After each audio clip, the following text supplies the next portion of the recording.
Lonjakan kasus COVID-19 di Bali masih terjadi. Hari ini jumlahnya malah semakin tinggi dengan tambahan 577 warga positif terjangkit COVID-19.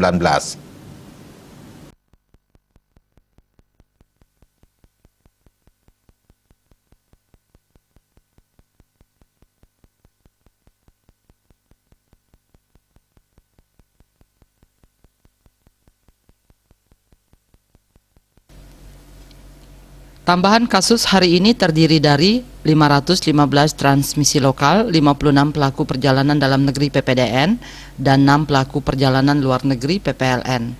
Dilihat dari data Satgas Penanganan COVID-19 Bali, kumulatif warga terinfeksi COVID-19 di Bali sudah mencapai 53.405 orang. Rinciannya 49.058 transmisi lokal, 3.926 PPDN, dan 421 PPLN. Tambahan ada di seluruh kabupaten kota.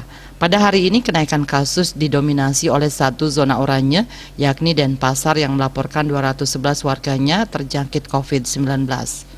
Sementara itu penambahan kasus cukup tinggi juga dilaporkan Badung sebanyak 97 orang, Buleleng 75 orang, Gianyar 63 orang, Tabanan 53 orang, dan Jembrana 34 orang.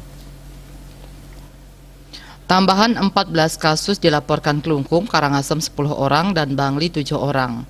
Warga kabupaten di luar Bali pada hari ini kembali mencatatkan tambahan 2 digit. Ada 13 warga luar Bali yang terkonfirmasi. Sebanyak 10 orang karena transmisi lokal dan 3 PPDN. Pasien sembuh bertambah 267 orang sehingga totalnya mencapai 48.506 orang. Sebaran ada di 7 kabupaten kota karena Bangli dan Karangasem mencatatkan nihil pasien sembuh. Dia Dewi, Bali Pos melaporkan.